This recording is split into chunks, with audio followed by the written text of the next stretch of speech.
অন্ধকার রাত, দূরের ফ্রন্ট লাইনে গর্জে ওঠা ড্রোনের শব্দ। ঠিক সেই সময় রেডিওতে এক ফিসফাস, টয় ডেলিভার্ড, নতুন খেলনা। কিন্তু এই খেলনা বাঁচায় জীবন আর বদলে দিচ্ছে যুদ্ধের নিয়ম। রাশিয়ান ড্রোনের মারাত্মক রেঞ্জের ভেতর দাঁড়িয়ে কয়েক সেকেন্ডের মধ্যে কাজ করে এটি। দুজন সৈন্য গতি বদলানোর আগেই মাটিতে নামিয়ে দেয় তাদের নতুন অস্ত্র ইউজিভি ড্রোন, অর্থাৎ ভূমিভিত্তিক মানববিহীন রোবট। পূর্ব ইউক্রেনের পোক্রোভস্ক ও মিরনোগ্রাদ, যেখানকার সরবরাহ লাইন কেটে দিতে বদ্ধপরিকর রাশিয়ান বাহিনী, এই এলাকায় খাবার বা গোলা বারুদ পৌঁছাতে না পারলে সৈন্যদের সামনে দাঁড়াবে নিষ্ঠুর বাস্তবতা, রক্তক্ষয়ী সমর্পণ। সাজোয়া যান নিয়ে ঢোকা মানেই নিশ্চিত মৃত্যু। হেঁটে ভারী রসদ নিয়ে যাওয়া আত্মহনন বলা যায়। আর ঠিক এই পরিস্থিতিতে মাঠে নামে নতুন যোদ্ধা, একটি রোবট। চাকার বদলে ট্র্যাক, ট্যাঙ্কের মতো চলে, কিন্তু আকারে এতটাই ছোট যে বাইসাইকেল লেনেও ঢুকে যেতে পারে।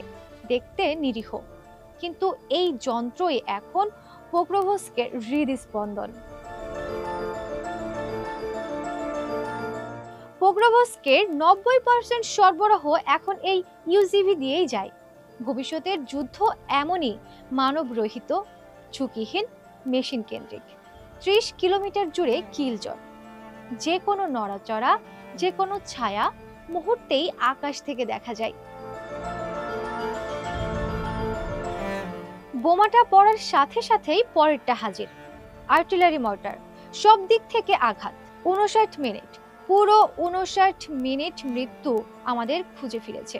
এমন পরিস্থিতিতে নতুন সৈন্য যেখানে পাঠানো প্রায় অসম্ভব। মানুষ বদলানো যায় না, কিন্তু যন্ত্র বদলানো যায়। এ কারণেই ইউজিভি এখন পোক্রোভস্কের মেরুদণ্ড। একটি ছোট ইউনিট দিনে একাধিক লজিস্টিক মিশন চালায়, কখনো পানি, কখনো গুলি, কখনো চিকিৎসা সামগ্রী। সবকিছুই বহন করে এই রোবট।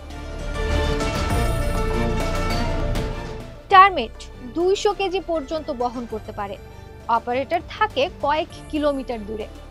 রাত নামার সাথে সাথেই শুরু হয় রোবটের গোপন অভিযান। যারা এতদিন ড্রোন বানাতেন, এখন তারাই জমিতে চলা রোবটকে সাজিয়ে তুলছেন। ক্যামোফ্লেজ, নতুন প্ল্যাটফর্ম, উন্নত কানেকশন, সবই করা হয় মেশিনটাকে বাঁচিয়ে রাখতে। তবুও ঝুঁকি থেকে যায়। গতি বাড়ালেও, কানেকশন বদলালেও, যতই আড়াল করা হোক, ড্রোনের চোখ ফাঁকি দেওয়া কঠিন।